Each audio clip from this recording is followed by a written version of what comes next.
Good Friday afternoon or evening, wherever you may be. Victor, you are in a new undisclosed In a place. desert. In a In desert. a desert. Yes. That is paved now. Desert that's paved. Yeah, that's called Dubai. Ah, Dubai. If nobody has ever, if someone has never been to Dubai, should they go to Dubai? Oh yeah, everybody must go to Dubai once. I'm not sure that I mean, to me it's similar as if you ask me about Vegas, right? I think that everybody should go to Vegas once. Now, second time, that's already a debate. Okay. By the way, hi, everybody. Ingen's here with us today. Sebastian is also here with us. If you don't know who we are, my name is Darren Pope. This over here is Victor Farsick, and we are the host of a podcast called DevOps Paradox. And I need to breathe, and I need to slow down. I've been talking too fast recently. Anyway, podcast comes out on Wednesdays, and on Fridays we do this live show when we're actually around. And this is the reason why Victor barely made it around, because he's in Dubai. I might still disappear because Wi-Fi is a lottery over here in this hotel. So your Wi-Fi might drop out. My internet, of course, is always a crapshoot, but I am tethered, but it doesn't automatically fall over. So I still have to go ahead or fail. It automatically falls over. That's the problem. It doesn't fail over. So I may end up having to unplug the Ethernet. So we'll see how it goes today. Wow, what a week, right? Yeah. I don't know even what's happening in a week because I've been from one plane to another. So probably whatever happened while I was flying. But here's what everybody needs to know. They need to know we're trying to get nominated for the DevOps Dozen in 3 categories and soon to be 4, because I was corrected earlier. So the first one obviously is for the podcast itself. And the link for this is going to be down in the show notes. The second one is for Top DevOps Evangelist for Victor. And the third one, which is going to get a second one added in. So the first one's going to be for DevOps Toolkit, which is Victor's channel.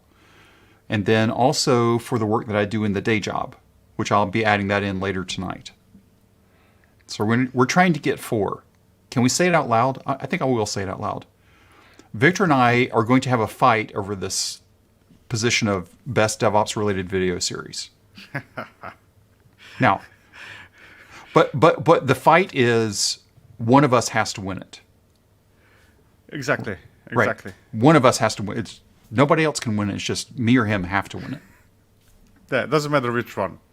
Doesn't matter because, again, it's not that big of a deal. Is it a fight or a friendly competition? I wouldn't even call it either. The more I think about it, it's neither. Against the rest. Because it's a fight. No, it's a fight because it'll be bragging rights for whatever it is. And Sebastian, yes, we will have to make you choose because the nominations open until October 22nd, and then the voting starts mid-November. So we're still trying to get nominated so we can get on the ballot. And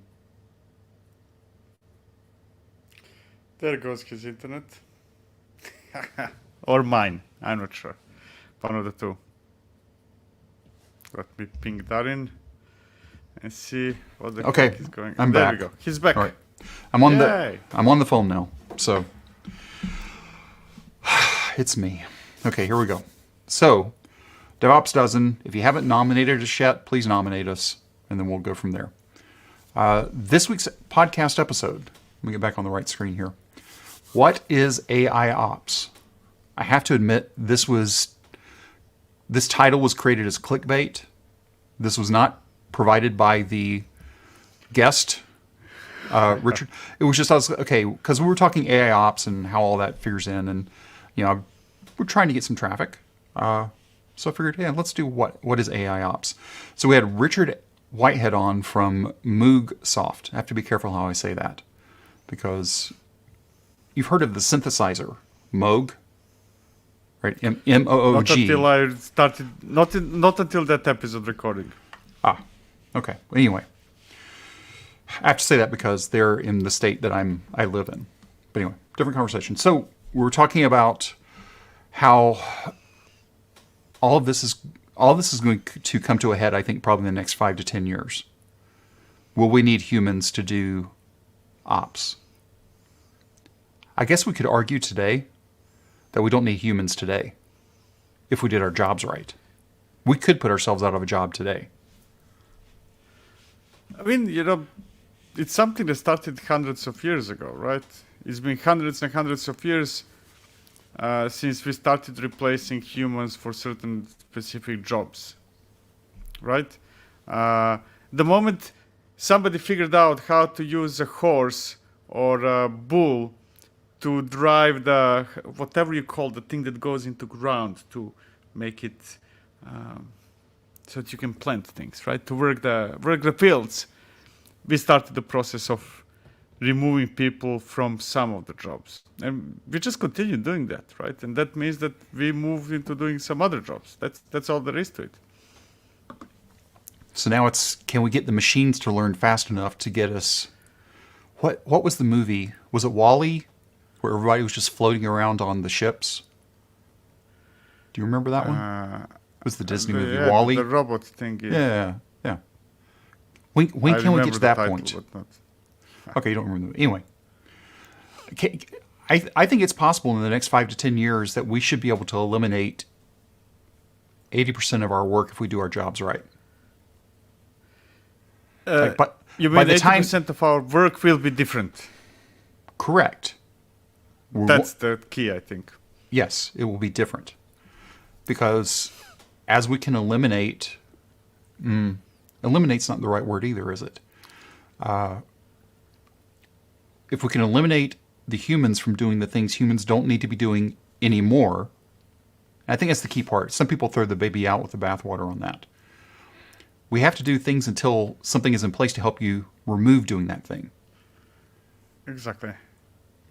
And I think it's going to be getting better and better over the next few years.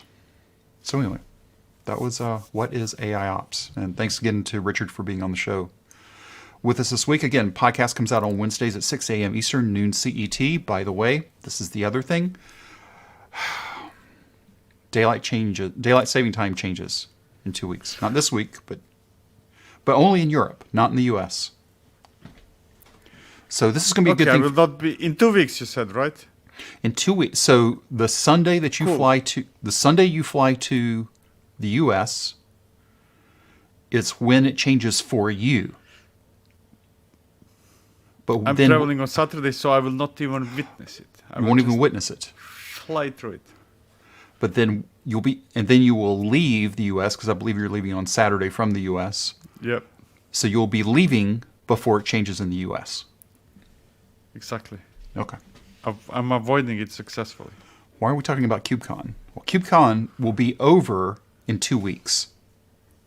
And then we won't have to talk about KubeCon again until next March. Right?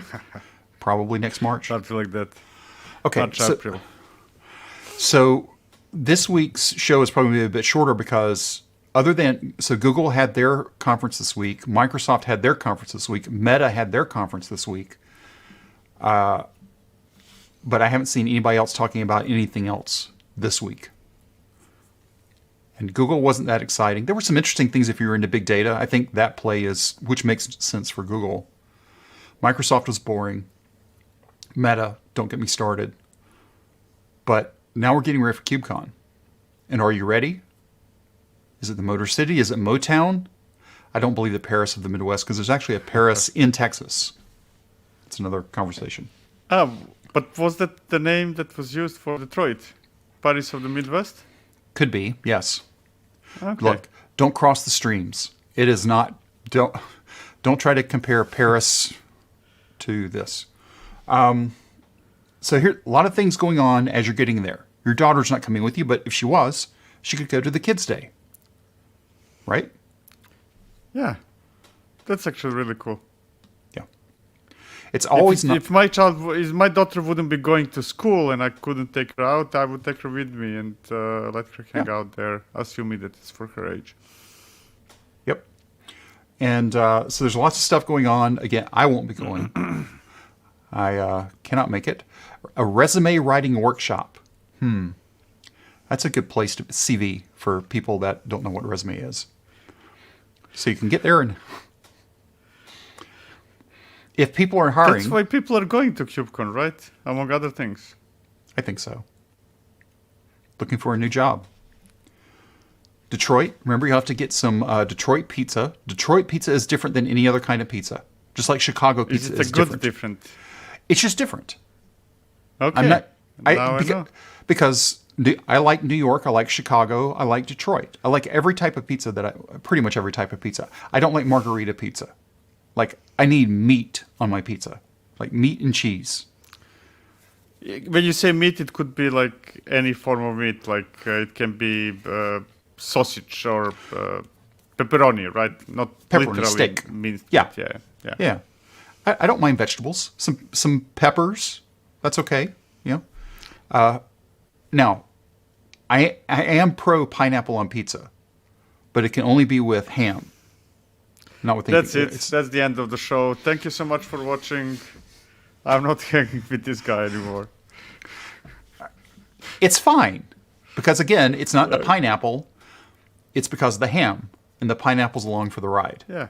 It's sort of like, it's not that French fries are good. Is that French fries are merely a vehicle for getting ketchup delivered. Fair enough. So it's the same. It's along for the ride. I can put up with it. Anyway, we're talking about that. So anyway, if you're not going to KubeCon, it's a little bit late, but if you're in the area, you probably should go. There'll be a lot of people there. And if you are going, just let me know and we'll have a drink or something. And if you don't drink, then I'll have a drink and you have tea. So let's go back to the question here.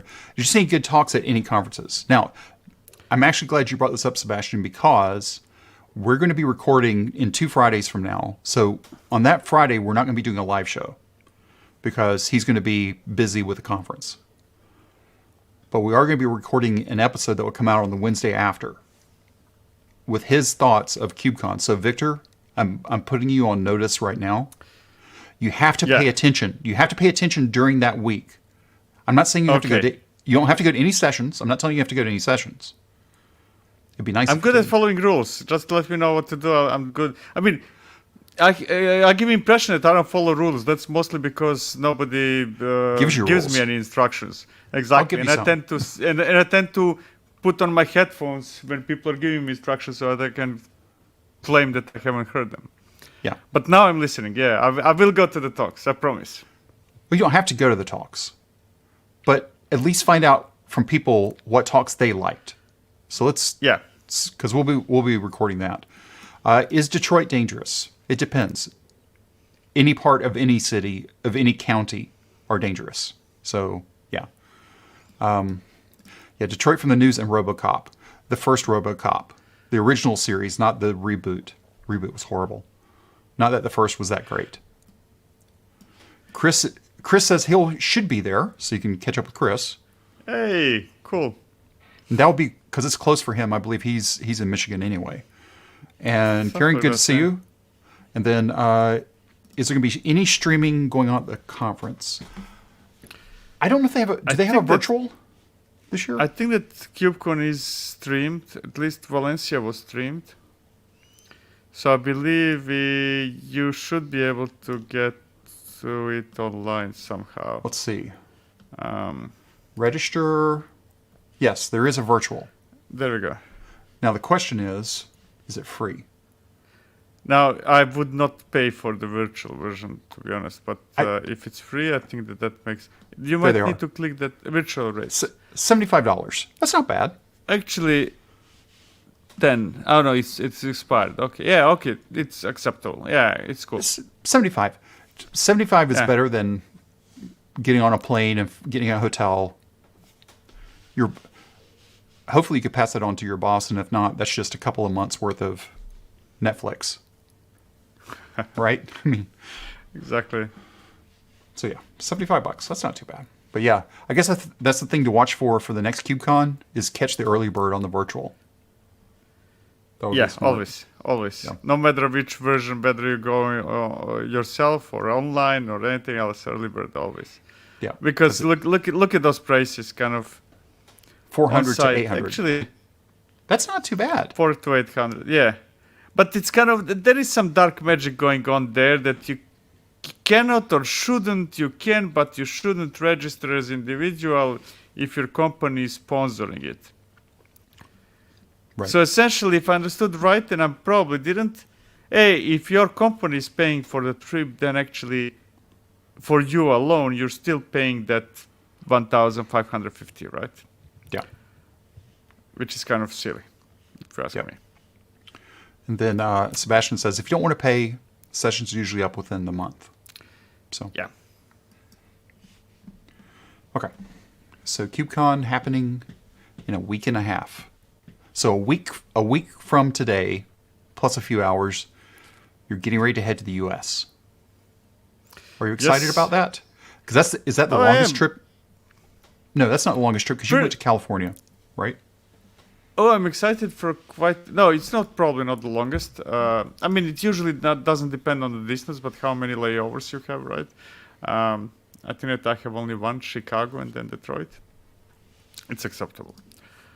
But I am excited. First of all, I've never been in Detroit, and there is a close to no chance that I would go there as a tourist, right? So I'm going to see something new. That happens rarely these days.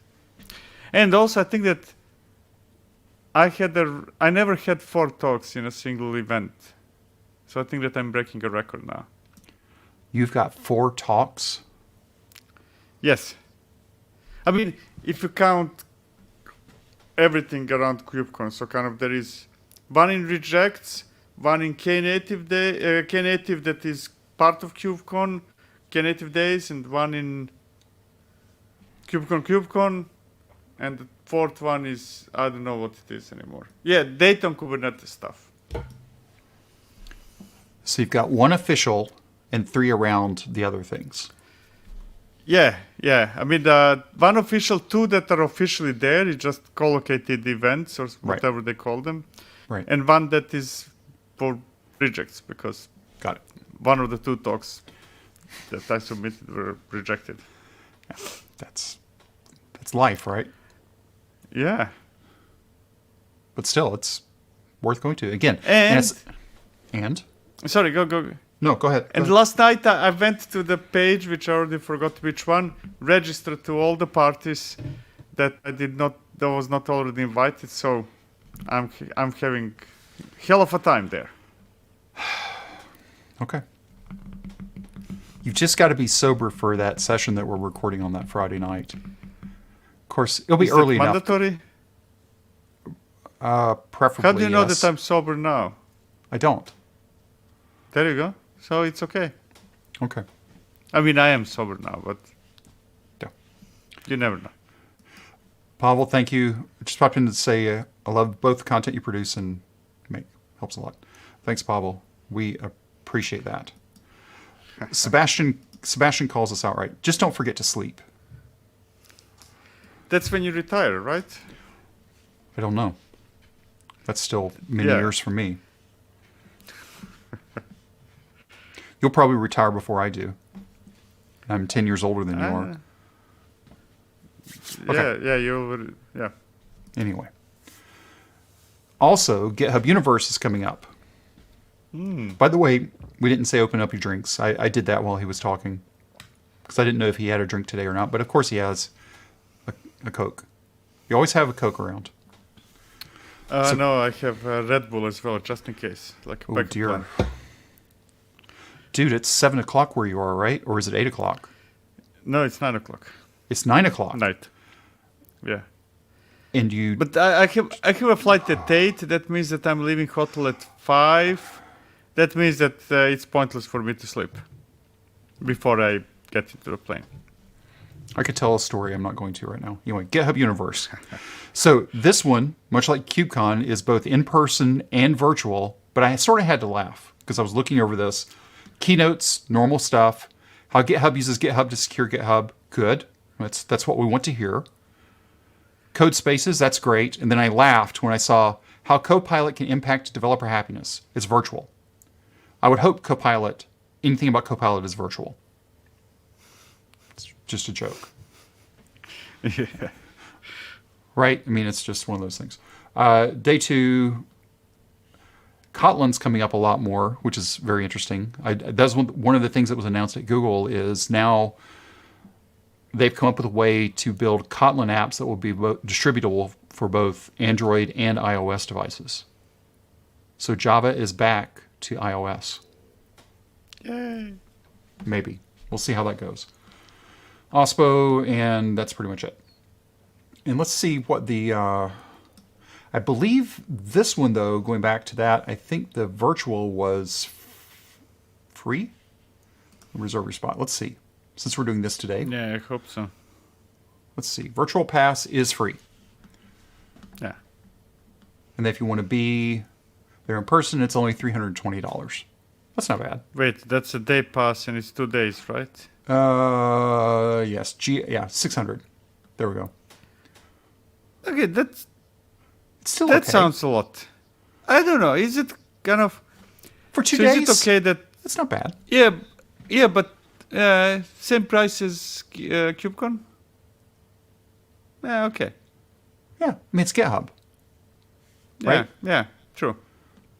So VIP Pass. So I want to see what this is. Ultimate ticket. You have access to everything.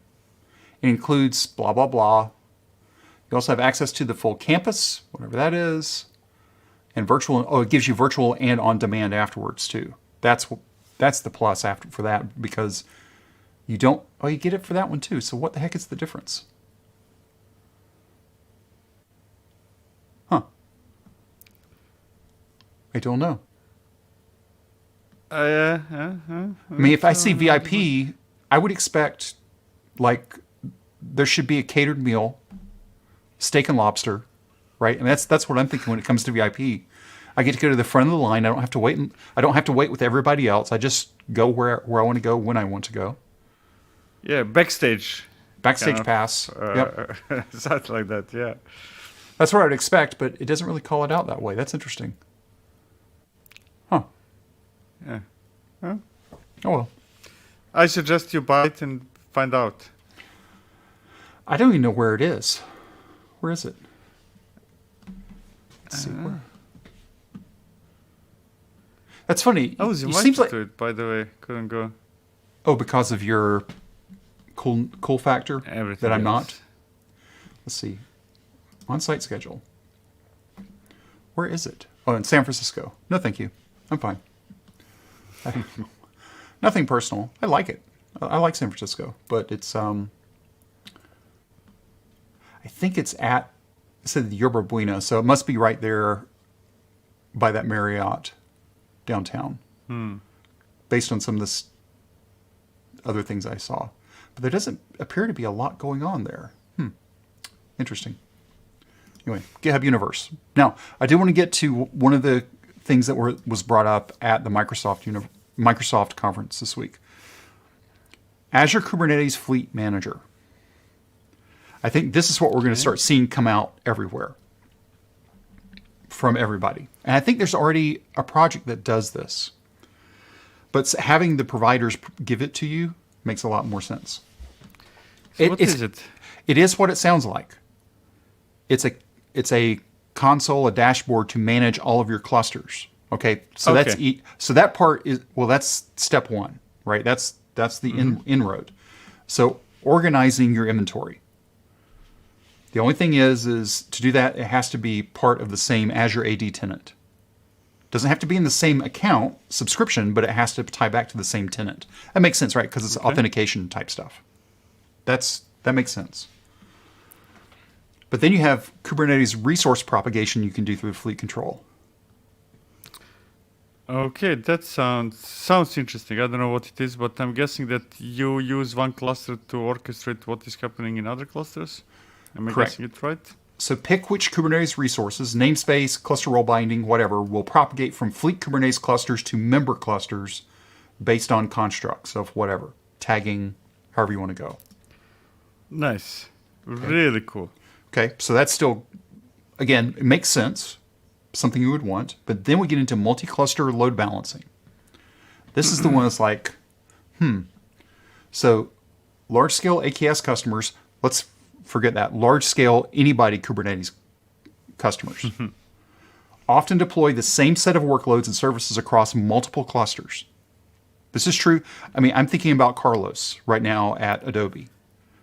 Right? You think about 20 clusters worldwide or something, or was it more than 120? I don't remember. Some stupid large number. Potentially across different regions.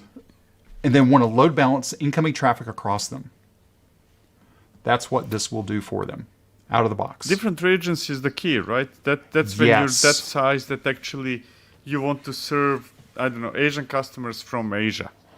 And European from Europe, and US customers from US, and so on and so forth, right? That's the scale. Correct. So I think this is only in preview at this point, but this is going to be because GCP doesn't have this today, AWS does not have this today. No, I'm pretty sure that something like that GCP is doing with Istio. Load balancing part. I might be wrong. But I'm talking about the full package from a manager standpoint. Connor, especially that part of... So I'm especially interested in that part of use that cluster as a gateway to other clusters, because that's very similar to the premise of Project KCP, which I'm following very, very closely. It's not yet ready, but... It's not KCP. My project, so I'm not doing commercial. No. KCP. Right, but KCP, but effectively Argo is the same way. The basis of Argo is the same way. Having that, well, and even Crossplane is that same way. Not to the depth, but the concept is true, where you have this one cluster that is in control, or a set of clusters that's in control. What makes KCP special is that there are no containers, there are no pods. It's just that part, right? Kind of like it's not the Kubernetes cluster that anybody saw before. Kind of, it cannot run workloads. It's just a gateway, right? Well, with Microsoft, I'm guessing that's closer to, it's just another AKS with additional controller, right? That's my guess. So anyway, they're also going to be bringing in lifecycle management, fully managed cluster, or fully managed hub cluster, which is what we're just talking about there, multi-cluster networking, Arc-enabled Kubernetes as member clusters. So that's the Azure Kubernetes Fleet Managers now in preview. You might need to add this to your list of things. Oh, yeah. And it's exciting. What I cannot believe that I hate Microsoft. I'm getting converted into... I was converted a while ago. I don't hate you anymore, and now I'm slowly getting converted into, actually, this is really cool. I'm not talking about this project, but in general. Speaking of something that was cool, I saw this post that says 9 tips for containerizing your Node.js application. Okay, nothing personal, but if you're building Node.js applications, which I help maintain one, and I'm saying this to myself, get a day job, Node.js is miserable to work with.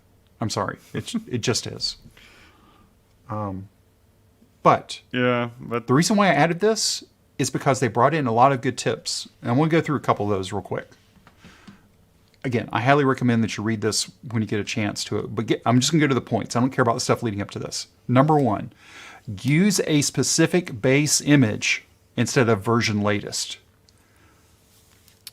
If you don't listen to us ever, listen to us on this. Don't do this. Yeah, oh my gosh. Please don't. I had a very interesting conversation with someone recently. I was like, well, the only thing we publish is latest. We don't publish any other tags. I went, so what happens to people that have cached that image on their border and that's the only tag you ever provide? It's like, well, they shouldn't do that. I went, okay, well, I can't argue that they shouldn't cache images. Okay, that's something nobody said before. You shouldn't cache images. Oh my. Okay. Anyway, don't do this. Don't do version late. Don't ever do latest. And the other thing here is, the key part here isn't that it's latest, but it's a tag that never changes. Exactly. You can say 100 and then we'll constantly overwrite that one, and it's the same effect. Same problem. Okay, so that's step one. This is super great. Okay, number 2, use a multi-stage build. Yeah. Now, again, I'm not... Whether you use it for your full build or not doesn't really matter. But if you can, that helps out. But bottom line is you want that shippable image to be as small as possible. Exactly. So if you can all the stuff stripped out to where it's just the runtime at the end. That's what you want. So this is good. Whether you use multi-stage or not, you want your final image to be small as possible. Okay.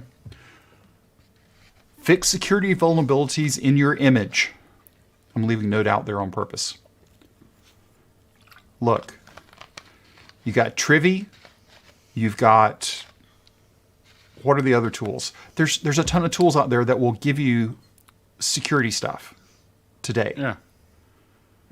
If you're shipping an image that is not, and they talk about Sneak here, that can be run inside of Docker Desktop if you're using Docker Desktop. I use Trivy for everything I do because I don't use Docker Desktop. Fix the images. It's like I stopped kind of paying attention to what the rules are because my brain is waiting to find out what is so specific about Node.js. Because the rules so far are really unrelated to Node.js. Yep. Okay, well, keep going. Leverage health check. That's a good one. Okay, I didn't know even what it is. No, I don't know what it is. Health check honestly. Right there. So built in. Where do you see it? Health check. Okay. Yeah. So it gives you the ability to make sure that it's good and up and running. So it's within itself. You've never done that? So it's kind of a health check before it moves to building a second layer. Well, or this one is a health check when you run it as a container? It can be both. Okay. Because... Fair enough. Yeah. That's that one. And then, because in the case of if you're using Docker Compose, I know you hate Docker Compose, but then now that makes sure that your health check is good for there. Yes. It's an answer. Exactly. Use Docker Ignore. Yep. No need for explanation. Run as a non-root user for security purposes. Yeah. I had that argument with somebody the other day. Favor multi-architecture Docker images. Okay, look. I know it's Docker that wrote this, but just say favor multi-architecture images. Okay. First that. Second, favor multi-architecture images only if you're a project that is distributed to others. Right? Kind of. There is no reason for my production running in my clusters. There is no reason why I would ever do that. Right now, if you're distributed, that if it's a public project and you want people to use it and just download the image, please do it. Why not? Yep. Because at some point, probably even when you're running, somebody's going to want to run ARM and start migrating over to save costs. So you need to understand it. Build kit will get you there. Explore graceful shutdown options. If you're running on a spot instance in AWS, you get a 2-minute warning. So if you can consume that 2-minute warning and go ahead and shut down, whether you're running inside of whatever, however you're doing it, you can do that. Finally, use OpenTelemetry API to measure performance. Okay, this is the one that's a little more obscure right now. But we went through 9 of these. How many of these are node specific? You've already said. Oh, no, 8 and 9. I already have a very negative comment about it, but I'm letting you finish first. No, go ahead. Yeah, so 8 is specific to Node, probably, right? No, I mean, it's not. Explore. Okay, yeah, but I expect actually. So what makes me kind of feel a bit disappointed is because this was the first opportunity to show something that is not specific, even though that rule is not specific, right? But this is, judging by the title, even though this applies to everything, this is where I expect it's a Node.js example. Kind of like basically, the title is about Node.js, and I'm not seeing anything Node.js so far. Even though 8 could easily have a Node.js example, and then 9 should have Node.js example as well. Right. Because, so how do I write that OpenTelemetry in Node.js? That's a question. So right? You need to instrument your Node.js application. But I still want to give this article a 9 out of 10. Just ignore the node part of it. Yeah, if I ignore, then yeah. But anyway, so that's on the docker.com blog. It's cool. Yeah, it's a great article. Great article. Speaking of something else that was interesting, you mixed together Cosine and Kyverno. Yeah. Why aren't people actually using Cosine more? Do they just not realize? They don't know about it, or because... So here's the thing, and that's the reason why I combine it with Kyverno is because, it's always... when you have something that you need to execute on every single entry point to your system, then that's always complicated. Hey, now I need to add Cosine to my scripts, to my pipelines, to my this, to my that, right? That's why, to me, Kyverno is an example, but the mission controllers in general sound interesting. Ray, at least for the verification part, you do not need to ensure that it's verified in 57 different places. You just apply this one, and that's about it. You can probably guess. I love admission controllers.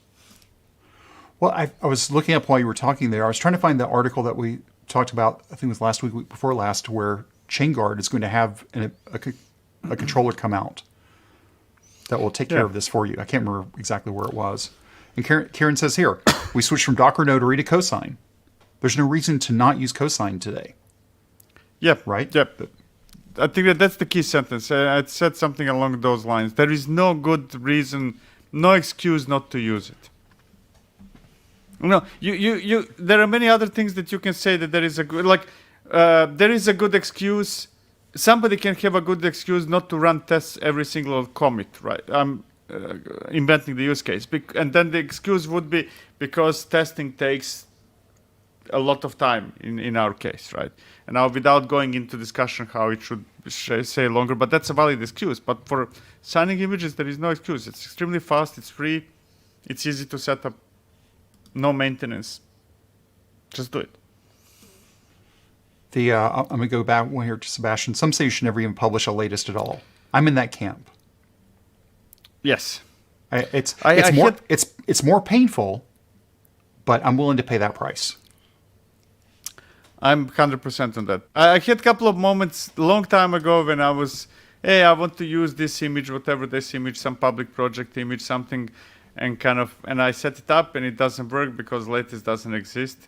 First time I was annoyed, and then I stopped no, actually, I'm doing a silly thing. I cannot be annoyed. I need to be annoyed at myself. I was not supposed to be doing that, yeah. So, yes. Okay. Now, there is actually a use case when potentially maybe latest is okay. That could be development, right? You want, I don't know, you're working on API on a front end, you want a back end. You're not really looking for a specific back end, and you don't want to spend 3 seconds trying to find out what is the specific version of the back end you want to integrate with. You might want to do the latest, right? Kind of just for the simplicity's sake. For something that is very temporary. Let's put it this way, right?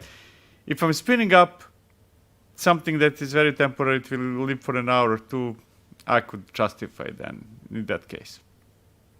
That's the only use case that comes to my mind. If it's short-lived or if it's local, right? I mean, let's say that you want Redis for the application you're developing right now, right? Yep. And nobody knows what is the latest version of the Redis, and even if you find out, it will still be the latest that you're going to use. You rarely want to try it out with specific... I mean, you should be trying it with specific Redis, whichever is the one using in production, but for simplicity, you say, hey, give me Redis. Yep. So, I think that's it. So we'll be back on Monday with Victor's video on DevOps Toolkit. By the way, if you haven't nominated that yet, you need to nominate it for DevOps Dozen. Wednesday with the podcast. Have you nominated us for the podcast yet? We'll be back next Friday, but you don't nominate us for this because this isn't a thing. This is just us. Yeah. Is there... Wait, okay, so you're home next week. Is there a AMA on Thursday? AMA on Thursday. So there is Monday video, Wednesday podcast. Yep. AMA on Thursday. Yep. Then Friday, which is not public, for 2 weeks delayed, my fault, the monthly members meeting that we do. On DevOps And Toolkit. then... On DevOps Toolkit. Yeah, exactly. And then right after that, we do what we're doing right now. Correct. Yes. So it's going to be packed week. What are you going to do with yourself being home for a full week? You're going to be packing for Detroit? Is that what it is? No, I never packed for it. I literally I'm one of the, you will often see me in the same T-shirt in like public like this, simply because I always pick from the top of the pile of clean clothes, right? So I have like, I don't know, like 3/4 of my clothes are never used because they are not at the top. Take the pile, put it in a suitcase, and if something is missing, there must be a shop where you are. There's always a shop somewhere. Always. Yeah. Okay. And then there is also Amazon Prime coming to the rescue, right? Oh, okay. Ask this question. Do you carry the stickers? Do you have stickers? Do you have stickers delivered? Yeah. I have stickers in my backpack, and I don't remember the last time I remembered to take them out and give them to anyone. So I'm just breaking my back for no good reason. I need to start doing that, yeah. Well, from your day job perspective, you're going to have people there anyway, right? Yeah. They're going to be there. They're going to be bringing stuff anyway, showing up. So, okay. Exactly. Well, one more week till KubeCon. Well, more than a week, but roughly. So, busy week for us next week. So we'll be back again. And with that, everybody have a great weekend, and we will talk to you again next week. Sounds great.